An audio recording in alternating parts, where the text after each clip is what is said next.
అందరికీ నమస్కారం. భారతదేశంలో ఉన్నటువంటి జాతీయ పార్టీ అగ్రనాయకుల గుండెల్లో ఆందోళన కలిగిస్తున్నటువంటి కొత్తగా రాజకీయ పార్టీగా అవతరించబోతున్నటువంటి నూతన పార్టీ, ఆ పార్టీ పేరే కాక్రోచ్ జనతా పార్టీ. ఈ పార్టీ యొక్క ఫౌండర్ వచ్చేసి అభిజిత్ దీప్కే. ఇతను యుఎస్లోని బోస్టన్ యూనివర్సిటీలో పబ్లిక్ రిలేషన్లో మాస్టర్ డిగ్రీ చేస్తున్నాడు. ఇతను అదేవిధంగా ఆప్ పార్టీలో సోషల్ మీడియా వాలంటీర్గా పనిచేయడం కూడా జరిగింది. ఇదే విషయాన్ని అతను స్వయంగా కూడా చెప్పడం జరిగింది.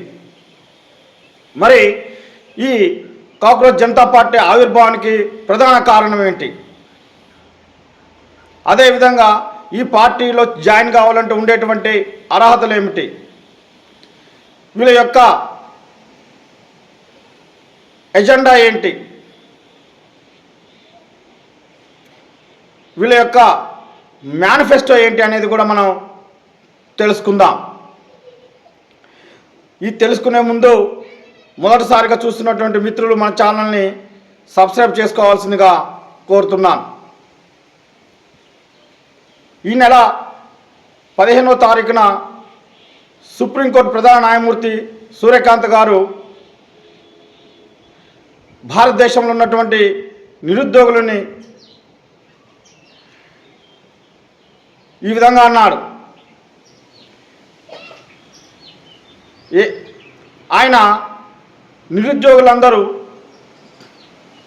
సోమరిపోతులుగా ఉంటున్నారు, అంతేకాకుండా జర్నలిస్టులు, న్యాయవాదులు, సామాజిక కార్యకర్తలు, అంటే సమాచార హక్కు చట్టం కార్యకర్తలందరూ కూడా కాక్రోచుల్లాగా ఉంటున్నారు, అంటే బొద్దింకల్లాగా ఉంటున్నారు. అదేవిధంగా వీరు పరాన్న జీవులుగా ఆయన అనటం జరిగింది. ఇదే విషయాన్ని ఆయన వివరణ అడగా ఆయన ఏమన్నాడంటే, అతను వివరణ ఇస్తూ నేను ఆ విధంగా అనలేదు, భారతదేశంలో ఉన్నటువంటి యువత కానీ నిరుద్యోగులు అంటే నాకు చాలా గౌరవం అనేసి ఆయన చెప్పడం జరిగింది. ఏం చెప్పినా కానీ ఆయన అన్న మాటలు మొత్తం కూడా రికార్డెడ్గా అయినాయి. మరి ఎప్పుడైతే ఈయన అన్నాడో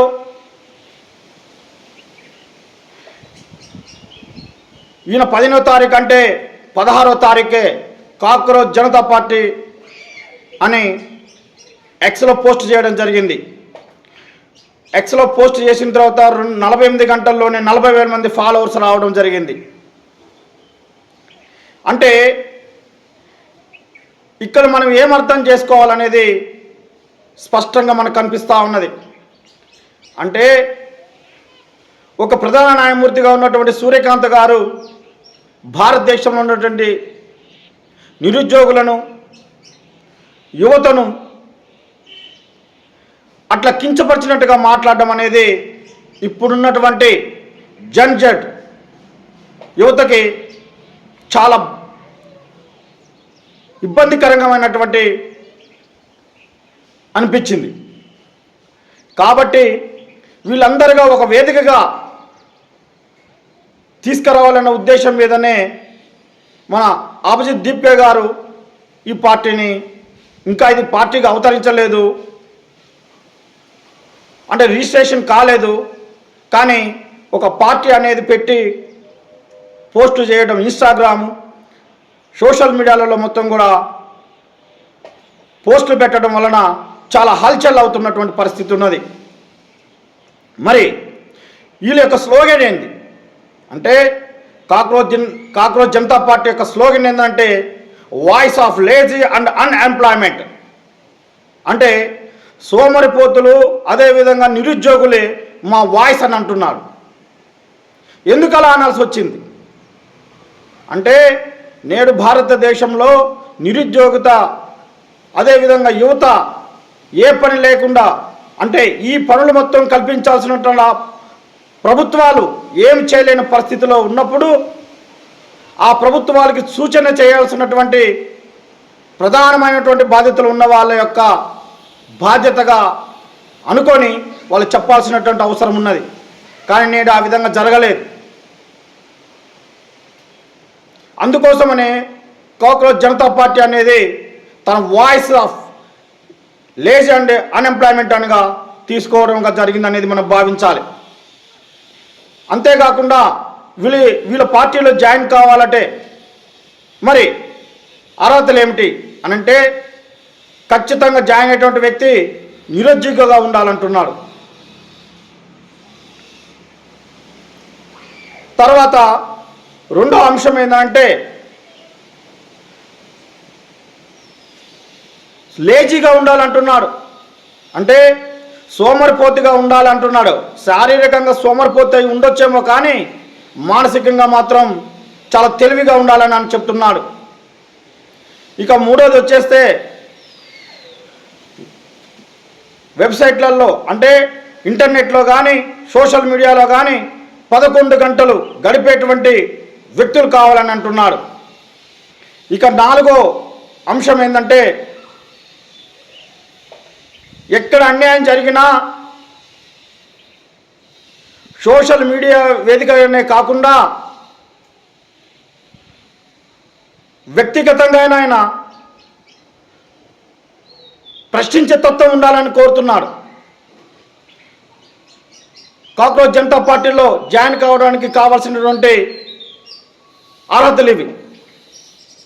ఇక వాళ్ళ మేనిఫెస్టో ఏమని చెప్తున్నారంటే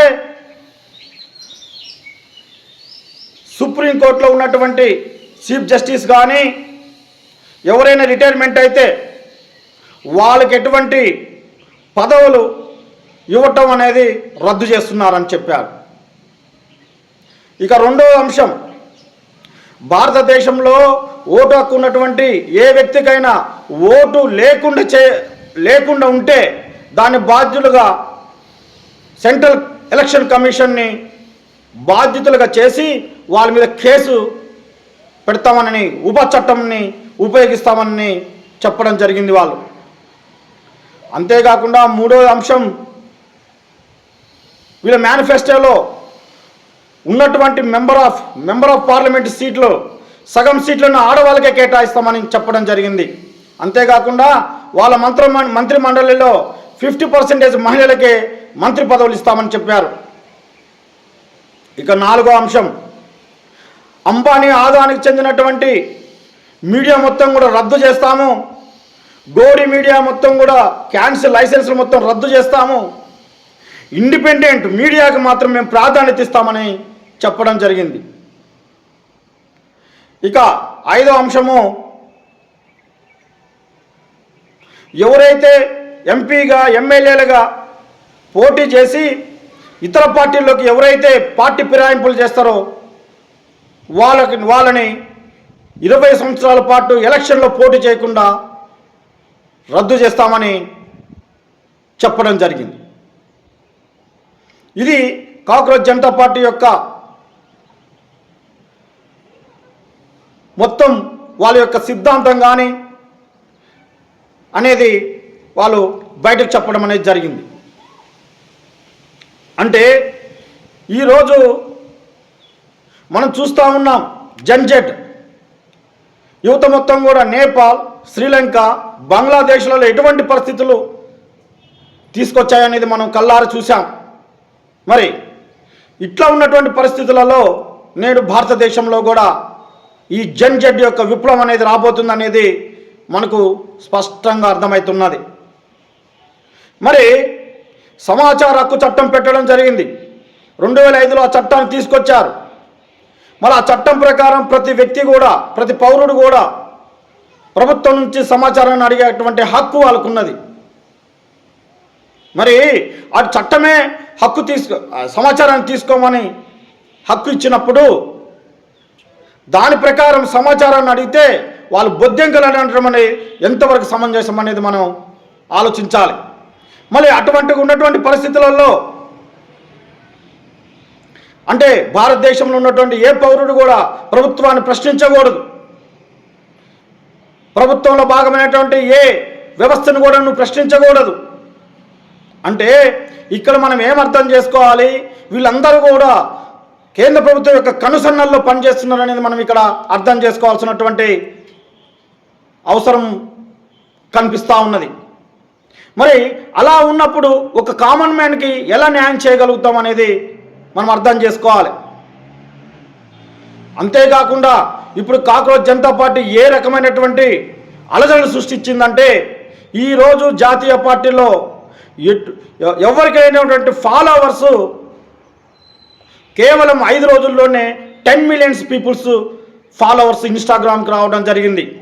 అంతేకాకుండా నిన్నటి వరకు చూస్తే టోటల్గా 20 millions followers cockroach Janata party వెనకాల ఉండటం అనేది మనకు స్పష్టంగా ఇన్స్టాగ్రామ్ ద్వారా అర్థమవుతున్నది.